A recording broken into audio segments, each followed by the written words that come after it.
کہ یہ اللہ کی وہ مقدس امانت ہے کہ گردن کٹ تو سکتی ہے پر کسی ظالم کے سامنے جھک نہیں سکتی۔ اور معاف رکھنا آخری بات، کہ ہم مسلمان اگر چاہتے ہیں کہ ہماری عظمت رفتہ بحال ہو جائے، اگر ہم چاہتے ہیں ہماری عزت و عظمت پھر ہماری بحال ہو جائے، اگر ہم چاہتے ہیں کہ کفر انتحال ہو جائے، ہم بڑے نازک دور سے گزر رہے ہیں، اگر آج عالم کفر، عالم استعمار، اس میں کوئی کمیونسٹ ہے، کوئی یہودی ہیں، کوئی نصرانی ہیں، کوئی خدا کو نہیں مانتے، کوئی موسیٰ کو نہیں مانتے، کوئی عیسیٰ کو نہیں مانتے، ان کے ہزاروں اختلاف ہیں، اگر وہ سارے اسلام کے خلاف الکفر و ملت واحدہ، وہ اگر متحد ہو سکتے ہیں کہ اسلام کو مٹایا جائے، مسلمانوں کو صف حقی سے ختم کر دیا جائے، تو وہ مسلمان جن کا خدا بھی ہے، جن کا مصطفیٰ بھی ہے، جن کا قرآن بھی ہے، جن کا قبلہ بھی ہے، جن کا جینا مرنا بھی ہے، اور جن کا حشر و نشر بھی ہے، یہ سارے متحد ہو کر اس عالم کفر و ضلالت کے پروگراموں کو کیوں خاتمے میں نہیں ملاتا؟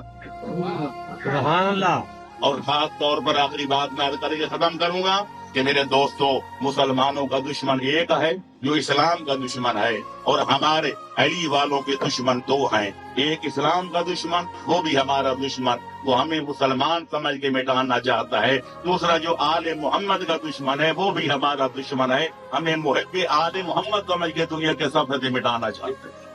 لہذا ہماری ذمہ داری ہے اپنی صفوں میں اتحاد پیدا کرے، اپنے حلقے اثر میں۔ میں مانتا ہوں علماء میں اختلاف ہوتا ہے، ججز میں اختلاف ہوتا ہے، وکلاء میں اختلاف ہوتا ہے، ڈاکٹروں میں اختلاف ہوتا ہے، مجتہدین میں ہوتا ہے، مرکز کے